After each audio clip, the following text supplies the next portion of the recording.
Votez pour Silver Spoon. Ouh. Bonjour à tous et bienvenue pour cette vidéo dédiée au manga, à la détente et à la bonne humeur. Yann, est-ce que tu es de bonne humeur? Je suis de bonne humeur. Tu es de bonne humeur. Je suis de bonne humeur. Car oui, aujourd'hui je ne suis pas tout seul, je suis avec Yann, le monteur des bilans lecture, c'est d'ailleurs sa caméra, c'est pour ça qu'il y a peut-être une petite différence. Et je me suis dit, nouveau décor, alors pourquoi pas essayer quelques petites nouveautés pour les bilans lecture. Donc pourquoi pas faire un bilan lecture, réaction, sur les mangas que j'ai lus. Eh ben c'est parti. Bah c'est parti. Comme tous les bilans lecture, on commence avec La Trinité. la Trinité. Donc du coup pour commencer, il y a l'Attaque des Titans, Before the Fall. Est-ce que t'as déjà lu l'Attaque des Titans toi d'ailleurs? Ouais, j'ai lu l'Attaque des Titans. Oh, et Before the Fall ou... Before the Fall, seulement le départ. Seulement le départ, d'accord. Du coup, Before the Fall, c'est vraiment quand on voit la création du harnais, comment ils ont commencé à faire les épées, qui amène justement à l'attaque des titans, comment on a appris à tuer les titans. Ce qui est plutôt pratique. Qui est plutôt pratique. C'est fini en 17 tomes, je pense que je vais la mettre en choix du public à la fin de la vidéo. N'oubliez pas, en fin de vidéo, vous votez pour la prochaine série que je finis. Votez pour Silver Spoon. Ouh. Et du coup, si je finis Before the Fall, je pourrai enfin rusher l'attaque des titans et finir l'attaque des titans. C'est long à dire, l'attaque des titans. L'attaque des Titans. L'attaque des titans. L'attaque des Titans. Pour la deuxième partie, on a le petit Jojo Bizarre Aventure Arc 2, à savoir Battle Tendency. Je dois avouer que mec, j'ai vraiment pas aimé l'arc 1. L'arc 1, j'ai eu beaucoup de mal. Déjà, je suis pas fan des vampires. On me donne un manga avec des vampires, je suis en mode... C'est sympa, mais après je t'avoue que l'arc 2, j'apprécie déjà beaucoup plus. Jonathan, je le trouvais pas très intéressant, un peu coincé comme personnage. Bah Joseph, je le trouve vraiment beaucoup plus accessible, beaucoup plus comique, avec... je sais pas comment expliquer, Il est moins niais. il est moins niais, voilà, et il a un second degré plus agréable. Ouais, le perso est vachement plus sympa. Et bah ça va en s'améliorant sur les autres arcs aussi, donc... Et bah j'ai hâte de voir la suite parce que l'arc 2 ça devient beaucoup plus intéressant. Donc Jojo Bizarre Adventure c'est une très bonne série quand même. J'avoue que j'avais du mal pour l'arc 1, je commence à bien apprécier de l'arc 2. Je l'ai pas dit tout à l'heure mais c'est de Hirohiko Araki et on verra la suite le mois prochain. Et pour finir la Trinité, on a Alice on Border Road.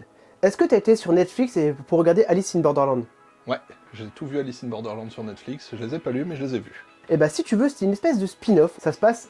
Bah non, déjà ça se passe après Alice in Borderland, ça c'est sûr. Mais c'est un peu le même genre, en fait, c'est vraiment des personnes qui se retrouvent dans un monde catastrophique avec un jeu. Il y a un seul jeu, les 12 personnes ont une carte, donc ils se disent que peut-être faut les réunir pour être libres. Mais t'as une personne qui est partie vers Tokyo sans prévenir en mode « Ouh, je pars à Tokyo !» Du coup, tout le monde se dirige vers Tokyo pour se dire « Bah ouais, on va le retrouver pour réunir les cartes. » Et ça se trouve, c'est pas du tout ce qu'il faut faire. On sait pas. Après, si c'est le même univers, ça reste bah, je veux dire, énigmatique, entre guillemets, on sait pas ce qui s'y passe, et c'est tout l'intérêt de savoir, justement, qu'est-ce qui va arriver à la fin. C'est ça. Mais surtout qu'en plus, comme Alice in Borderland, t'as beaucoup de réponses, faut mettre des nouvelles questions dans Border Road, en fait, c'est ça le truc. C'est que vraiment, faut remettre une énigmatique en mode, ok, mais on connaît le monde, on sait ce qui se passe dans le monde, qu'est-ce qui va se passer là? C'est encore de Haruaso comme Alice in Borderland. Ce qui me fait un peu peur, c'est qu'on a que 6 tomes en France et ça fait 2 ans qu'on attend le tome 7. Mais du coup, bah, je vais peut-être remplacer la Trinité par quelque chose, par une autre série, voilà. N'hésitez pas à proposer dans les commentaires. C'est pour qu'ils mettent des commentaires pour le référencement. Le référencement magique de YouTube. Donc, Alice on Border Road, tome 5, on commence à avoir des réponses, je vous les dis pas volontairement parce que sinon ça va vous spoiler. Très très bonne série, c'est une de mes favorites. Après la Trinité, on passe au vote du public. Vous choisissez, vous avez le pouvoir, et ouais, ça donne envie, hein. Ça donne envie de regarder la vidéo jusqu'à la fin, mais votez pour Silver Spoon. Ouh. Et pour le choix du public, qu'on a ici, vous avez choisi Bloodlad. Bloodlad. Et donc, j'ai relu le début et j'ai lu les 17 tomes de Bloodlad. Est-ce que tu as déjà lu ou entendu parler de Bloodlad? Entendu parler, oui. Lu, non. Alors, en fait, c'est une histoire de vampire, ok, d'accord, donc on va se dire, mais t'aimes pas les histoires de vampires, Jérôme? Mais avec une petite touche geek. Et ça fait toute la différence. Et ça fait toute la différence. Globalement, c'est l'histoire du monde des démons séparé en plusieurs secteurs. Et donc, on va suivre le chef d'un secteur qui s'appelle Staz, et Staz est un fan du monde des humains. Donc, il y a énormément de références à d'autres mangas, à des jeux vidéo, comme Final Fantasy, et ça pourrait te plaire. Eh oui. Et un jour, sans prévenir, une humaine arrive dans son secteur. Donc on lui amène, sauf que cette humaine se fait bouffer avant qu'il puisse... On sait pas vraiment ce qu'il veut faire. Tu sais, s'il veut bouffer son sang, s'il veut la mettre dans sa collection, c'est un peu louche, tu vois, au début. Et bien évidemment, en parallèle au scénario principal, il y a également des guerres de secteur et un grand méchant qui arrive, et du coup, il faudra affronter le grand méchant, tout en essayant de ressusciter la demoiselle. En vrai, c'est une très très bonne série. Alors c'est de Yuki Kodama, voilà, en 17 tomes, et j'ai vraiment passé un super moment à lire Bloodlad. Est-ce que ça te tenterait, toi, par exemple? Ouais, franchement, la série me tente. Alors en série finie, et je m'y attendais tellement pas, c'est Blue Flag. En fait le tome 8 c'est le dernier tome, voilà. Et je l'ai lu, j'étais en mode ah. Je sais pas si c'est pareil pour toi, j'aime pas la fin d'un manga ou la fin d'un film. Genre le Seigneur des Anneaux, la fin je la trouve nulle, au final ils sont tous séparés, ils se revoient plus. Moi j'aime bien les fins quand elles me conviennent. C'est ça, mais moi les fins c'est tout rien, voilà, c'est vraiment soit j'aime bien, soit je dis le manga est génial mais pas la fin, tu vois. Là je suis plutôt satisfait de la fin. C'est vrai que je m'attendais pas à ça parce que bah clairement la fin c'est un peu une fin ouverte, un peu cachée sans le vouloir. Je peux pas vous en parler malheureusement. Et pour vous rappeler vite fait l'histoire, c'est l'histoire d'un triangle amoureux au lycée. C'est de Kaito, c'est une très très belle histoire avec une ouverture d'esprit pour les différents types de relations. C'est vraiment très très sympathique et très doux. Après c'est une histoire d'amour, hein. Je sais pas si c'est sur trip. Non, pas du tout. Malheureusement ouais je m'en doute, hein. Toi tu es plus shonen action. C'est ça. Et ben on va rester dans les histoires d'amour. On a Neuf Life Man. C'est l'histoire d'un homme qui est amoureux d'une fille. Sauf que quand il va se rendre compte qu'il est amoureux de la fille au collège, il va avoir 9 cœurs qui vont pop au-dessus de sa tête. Enfin, c'est un cœur avec un x9 en fait. 9 vies. À la Mario. Exactement. Et il va se rendre compte qu'à chaque fois qu'il fait certaines choses, ou qu'il a des petites déceptions amoureuses ou des choses comme ça, il perd une vie. Donc qu'est-ce qui se passe quand il arrive à la fin de ses 9 vies? Eh ben je vous le dirai pas. Faudra le lire. Et ouais. Et ouais.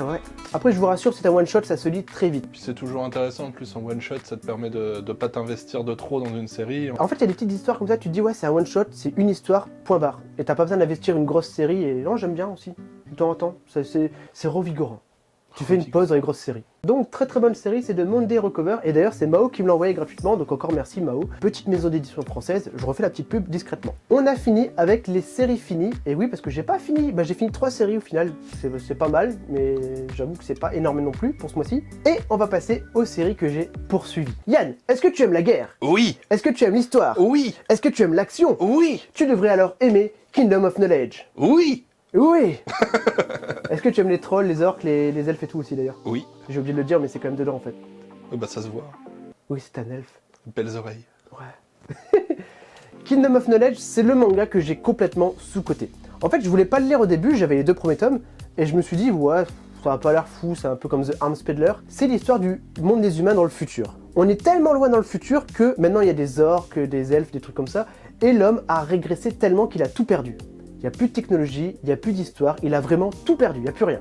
Et un jour, il y a les gnomes qui retrouvent des caisses remplies d'ouvrages. Et dans ces ouvrages, il y a toutes les stratégies militaires, toutes les technologies, il y a plein de choses qu'on redécouvre avec la traduction. Le monde, il est en mode fantasy, du coup. Le monde est en mode fantasy, ouais. C'est-à-dire que c'est un peu comme The Arms Peddler, c'est-à-dire que on est retourné à l'époque médiévale, avec du coup des orques, des trolls, des gobelins, des gnomes, du coup, voilà, des elfes. Mais eux n'ont pas de technologie propre, du coup. Mais eux, ils ont perdu leur technologie. Ouais. Et donc l'Empire, une partie humaine qui a embauché les gnomes pour récupérer les ouvrages, la traduction, va tout récupérer le savoir militaire et après va tuer tous les gnomes. Sauf un. Mais bien sûr, ce gnome a tout mémorisé dans sa tête. Et donc le gnome va embaucher d'autres factions comme les elfes, il va aller voir des autres humains pour essayer de réunir des personnes, une armée, pour affronter l'Empire. On y verra notamment l'art de la guerre de Sun Tzu. Là justement dans le tome 4, on est avec l'art de la guerre de Napoléon. Donc non, vraiment c'est un manga très intéressant, avec vraiment une petite histoire comme ça et pas mal de choses sympathiques. Beaucoup de lecture. Beaucoup de lecture. Beaucoup de lecture. D'ailleurs le tome 4 est quand même super beau, et c'est de Serena Oda, Kingdom of Knowledge. Celui-là, j'en ai déjà parlé dans le bingo, c'est Shibuya L. C'est l'histoire de Shibuya qui est envahi par des poissons géants qui tuent des gens. Meilleur scénario du monde. Meilleur scénario du monde. Tu as un poisson rouge. J'en ai plus, depuis. Depuis, ouais, tu l'as acheté. T'as eu peur, tu l'as acheté dans les toilettes, c'est ça? Non, mais... Le pauvre. J'imagine. Ah, tu ne m'auras pas, petit poisson! Donc c'est de Hiromi Aoi, et ce qui est bien c'est que tu as quand même beaucoup de recherches sur les poissons, comment ne pas se faire repérer, comment ils font pour chasser leur proie, pour trouver leur nourriture. Tu as vraiment de la recherche. Le scénario il est barré complètement. Le seul truc que je regrette c'est que tome 7 on arrive à des espèces d'évolution de poissons, avec des poissons avec des bras dans la bouche. Ça tourne un peu à l'horreur bizarre. C'est ça, voilà. Tome 7 ça commence, ça part en steak, mais pas en steak de poisson, ça part en steak chelou. C'est sympathique, sans se prendre la tête, c'est vraiment une bonne série. Après c'est sûr que si tu veux une série réaliste, passe ton chemin. Donc c'était Shibuya L. On a le petit Sunken Rock, série que j'affectionne particulièrement, que j'aime beaucoup. Alors c'est de Boichi, un excellent dessinateur, je crois que tu connais un peu. Ouais, Sunken Rock j'ai tout lu. Je sais pas ce que t'en penses, moi je trouve que la série avance extrêmement vite, c'est-à-dire que tome 6, il a déjà l'un des gangs les plus gros de Corée. Et c'est intéressant justement dans la série parce que tu stagnes pas et ça évolue tout le temps, il y a toujours des nouvelles choses. Et du grand Boichi, la série elle est vraiment bien. Mais c'est vraiment pas mal déjà, on voit que t'as déjà bien lu la série, que tu la connais bien. Je t'avoue que j'avais peur parce que moi je me suis dit, une fois qu'il a le plus grand gang de Corée, tu veux dire quoi d'autre? C'est excellent, j'ai quelques tomes en réserve de plus. C'est fini à combien de tomes d'ailleurs, Sunken Rock? Une vingtaine. Une vingtaine de tomes? Ouais, donc j'ai 10 tomes, je suis à peu près à la moitié de la série. On va continuer dans l'horreur d'ailleurs. On va parler de Réol et Kunt. Bon, Réole et Kunt, en fait, j'en ai déjà parlé plein de fois, c'est l'histoire d'un Facebook tueur. Globalement, tous ceux qui sont Facebook, ils se retrouvent téléportés dans une espèce d'environnement où ils doivent faire des jeux reliés aux réseaux sociaux. Par exemple, s'ils ont aucun follower, ils meurent. C'est une petite critique de notre société. C'est exactement, et ça critique pas mal de choses. Il y a un jeu que j'ai adoré, en fait il y avait le vide devant eux, et avec leur portable ils voyaient le chemin. Donc ils devaient regarder leur portable pour pouvoir avancer. Le problème c'est qu'il y a tous les pièges qui étaient autour d'eux. Piège dans le monde réel et le chemin dans le monde virtuel. C'est ça. Et donc en fait si tu regardes ton portable, si tu restes à regarder ton portable, Bah, tu te prends les pièges. bah tu te prends les pièges et tu meurs. Donc en fait c'est le truc où tu dois avancer en regardant ton portable, mais en même temps faire gaffe où t'es en fait. Ouais. Pour critiquer ceux qui marchent dans la rue comme ça sans regarder où ils vont. Après je t'avoue que le scénario... Vers le tome 10 ou 12, il partait en steak. Et le scénariste, il a fait ok, pas de souci, j'arrête tout, je justifie ce qui s'est passé et on reprend le scénario. Il y a vraiment 2-3 tomes où il y a un grand stop en mode ok, ça marche et le scénario est largement mieux. C'est pour ça que s'il y en a qui décrochent, vous inquiétez pas, continuez quelques tomes. Dès qu'il y a la tour qui, sans en dire plus, dès qu'il y a une tour qui apparaît, le scénario est génial. Donc Réole et Kunt, très bonne série, c'est de Okusho et de Shimizu Watanabe. Critique sur les réseaux sociaux. Faites attention à votre portable, vous êtes peut-être déjà en danger. Après, il y a le petit The Quintessential Quintuplé de Negi Aruba. Est-ce que tu connais un petit peu ou pas? Je connais de ce que tu as présenté dans les bilans lecture et dans les vidéos, c'est tout. Je sais pas si ça t'intéresse ce genre de scénario ou pas. C'est pas vraiment mon trip. En fait, c'est un peu comme Love Hina, Ichigo 100%. T'as un mec, il y a plein de filles autour, on sait qu'il va finir avec une des filles, mais on sait pas laquelle. Ce qui est atypique dans The Quintessential Quintuplé, c'est qu'en fait, c'est un mec qui fait des cours particuliers à 5 sœurs jumelles. Et du coup, bah, on sait qu'il va se marier avec une des sœurs, mais on sait pas laquelle, puisqu'elles se ressemblent tous. Après ouais, c'est typiquement le genre de série vers lequel je vais pas me diriger, mais que si je commence à lire, je vais avoir envie de savoir la suite. C'est exactement ça. En fait, ça fait la même chose avec Ichigo 100%, c'est-à-dire que j'ai commencé, j'ai trouvé ça sympathique. Plus t'as de filles qui arrivent autour de lui, plus tu te dis, ouais, c'est bon, mais c'est laquelle? Et vers la fin, bah, t'as vraiment une résolution et t'es en mode, ah, bah c'était pas mal, c'était bien. Ouais, c'est ça. Ça change pas ta vie, mais c'est bien. Voilà, donc très bonne petite série, The Quintessential Quintuplé. J'avoue que j'ai mes préférences au niveau des sœurs, mais je sais pas je sais pas encore laquelle il va prendre à la fin. C'est quoi, je vais changer un peu l'ordre, on va parler de Gigante. Parce que je sais que tu aimes bien Gantz, tu aimes bien Hiroya Oku, donc l'auteur de Gigante. Gigante, c'est vrai que j'y attendais pas grand chose. Je me suis dit, c'est un mec qui est amoureux d'une actrice porno, d'accord. Mais au final, j'avoue que le scénario, il m'intrigue pas mal, surtout avec le site internet été. C'est de la science-fiction qui part en steak. C'est-à-dire qu'il y a une espèce de site internet, tu mets ton vœu, si ton vœu il est voté par la majorité, il se réalise peu importe ce que c'est. Tu auras donc une pluie d'excréments, un robot géant, des ovnis, il se passe tout et n'importe quoi dans le manga. Et on sait pas d'où vient ce site internet. Bon, peut-être toi, non? Non, Toujours pas. Toujours pas tome 7. Après, c'est vrai que j'en parle pas des masses non plus parce que j'avais déjà parlé dans les précédents bilans lecture, dans le bingo, j'arrête pas d'en parler. Regardez les autres vidéos, vous allez vite comprendre. Et on en reparlera très bientôt aussi de toute façon. Mais du coup, ouais, c'est un gros plus pour la série. Ouais, gros pouce. Gros pouce pour la série, ça marche, on valide. D'ailleurs, ça par contre, c'est moi qui te le conseille, c'est So I'm a Spider and So What. Je sais que t'aimes bien les isekai. Ouais, tout à fait. Celui-là, je te le conseille absolument. Là, ce qui est bien, c'est que c'est une fille qui est transformée en araignée et elle va gagner de l'XP, des compétences, des choses comme ça. Et dès qu'elle atteint le level 10, elle peut choisir entre différentes évolutions. Et elle retourne level 1. Et donc, la petite araignée évolue dans différents environnements avec de nouveaux monstres et elle doit du coup s'adapter pour survivre. Ce qui est très important. Tout de même. Ouais, j'imagine. Fait un peu un parallèle avec moi quand je me réincarne en slime. Alors, je l'ai pas lu, je t'avoue que je sais pas s'il est bien ou pas. Bah moi je te conseille aussi, ouais, tu vois. Du coup, on fera un échange on fera un de échange voilà. Donc je vais lire moi quand je me réincarne en slime et je te conseille So I'm a Spider. Après je t'avoue que le tome 5, il y a beaucoup de compétences. C'est le seul point négatif du manga, c'est que au bout d'un moment elle level up et tu vois une page complète de compétences, t'es en mode... À la fin je te lis même plus, c'est juste... C'est le point de trop, tu vois. C'est ça, voilà. J'attends les évolutions, les compétences, bah, c'est pas que je m'en tape, mais je sais très bien qu'elle en a plein, elle en a 10 000 à chaque fois. Donc. Elle aura toujours de quoi se sortir d'affaire. Le tome 5, et j'attends la suite. Je crois que je l'ai reçu d'ailleurs, le tome 6, je suis pas sûr. J'ai reçu quelques colis, mais il faut que je les vérifie. Et donc je l'ai pas dit, c'est de Asahiro Kakashi. Pas Kakashi Sensei de Naruto, hein, c'est le dessinateur. Qu'est-ce qui dit que Kakashi de Naruto n'est pas dessinateur de manga? C'est vrai. Et le dernier manga des séries que j'ai poursuivi, c'est Beastars. Beastars, c'est un manga anthropomorphe, c'est-à-dire qu'en fait, c'est les hommes qui sont remplacés par des animaux. Je crois que tu connais. Ouais. Il me semble. Via Netflix. Via Netflix encore. En vrai, Netflix, j'aime bien, mais je t'avoue que il manque des choses, tu vois. En manga, c'est quand même plus intéressant, et ça va beaucoup plus loin, forcément, parce qu'on a au moins la saison 3 ou 4 déjà en manga, tu vois. Oui, bah c'est toujours plus intéressant, je trouve, à lire. Ça, c'est mon avis personnel après, mais je préfère lire que de voir les séries. Après, les séries, bah, ça passe bien de temps en temps. C'est pareil, en manga, t'as tellement de petits easter eggs, de petites phrases cachées par là. Et t'as notamment pas mal de choses qui sont expliquées sous les couvertures. Et ça, tu le sais pas, tu vois, dans la série. Et c'est important. C'est l'histoire d'un carnivore qui dévore un herbivore. Et donc, il y a une enquête qui s'ouvre. Pas trop dans la saison 1, mais pour la suite, justement, ça évolue pas mal et on a les réponses. Et à côté de ça, il y a l'histoire d'un loup qui est amoureux d'un lapin. Les mangas que j'ai commencé, ou du moins, en fait, je l'ai pas vraiment commencé, c'est un peu une suite, c'est Skylight Survival Next Level. C'est de la suite de Skylight Survival classique. Je sais pas si je te l'ai déjà expliqué ou pas, si tu connais un petit peu l'histoire principale. Je connais la série, on me l'a présentée à la Japan Expo au moment de sa sortie. Ah, ça date. Ça date, ouais. Surtout la Japan Expo. Il y avait... Ah, grande époque. Souvenir. C'est de Tsuina Moira et de Takahiro Oba. C'est un survival horreur sur des buildings. Alors t'as des ponts qui relient les buildings, donc tu peux traverser des bâtiments petit à petit, mais tu as des tueurs psychopathes avec des masques, avec un grand sourire, qui sont là pour te tuer, c'est le rôle d'un tueur. Quand on a fini Skylight Survival, on a pas mal de réponses, mais pas toutes. Il y a encore beaucoup de questions qui sont laissées en suspens en fait. C'est ça qui me gênait un peu avec la fin de Skylight. Et on commence avec Next Level, qui te donne encore plus de questions. Et à la fin du tome 2, tu te rends compte que oui, effectivement, c'est exactement la suite de Skylight Survival, parce que tu as des personnages qui reviennent. Et donc vers le tome 3, on aura peut-être enfin des réponses, et du coup ça devient sympathique. Ça devient vraiment très très sympa. À surveiller. À surveiller, exactement. Je t'avoue que je préfère la série originelle, la série Next Level. Voilà, je la surveille pour l'instant, je suis un peu mitigé avec le tome 1, le tome 2 c'est mieux, et du coup j'attends le tome 3. Oh, par contre là on va passer dans un de mes auteurs favoris. On va parler de Naoki Serizawa. C'est le dessinateur de Resident Evil, en collaboration avec Capcom, Sarulog que j'ai fini il y a pas longtemps d'ailleurs en vidéo, et il a fait une série courte en 4 tomes qui s'appelle Psychobank. Et c'est une série d'enquêtes très très sympa. Est-ce que tu aimes les enquêtes? J'aime les enquêtes. Tu aimes les enquêtes. Bah là t'imagines une banque, sauf qu'en fait quand tu mets de l'argent dans cette banque là, tu as le choix entre 6 ou 8 cartes, et chaque carte te donne un pouvoir. Et le héros principal, suite à la mort de son père, va aller à cette banque là, avec l'héritage du père du coup, et va avoir un pouvoir pour enquêter. C'est un système d'enquête qui est vraiment très sympathique. Et donc rien que pour le système d'enquête, lisez Psychobank, c'est vraiment un manga super original. En 4 tomes, on tombe pas de haut. C'est ça. En plus c'est vrai que c'est une série courte, 4 tomes, pas trop prise de tête, tu vois, tu l'as fini vite. Donc Psychobank, j'ai lu 2 tomes sur 4, j'ai hâte d'avoir la suite parce que l'enquête elle évolue et forcément bah, il rencontre des personnes avec d'autres pouvoirs, d'autres capacités. Lisez-la. Lisez-la. Et à suivre, toi si tu vas lire un de ces 4. Je te le dis. Y a pas de problème. Et donc c'est de Naoki Serizawa, l'auteur de Sarulog, je vous en ai déjà parlé beaucoup de fois. On va rester avec un auteur que j'adore, à savoir Hiromu Arakawa. Est-ce que tu connais? Full Metal Alchemist. Full Metal Alchemist.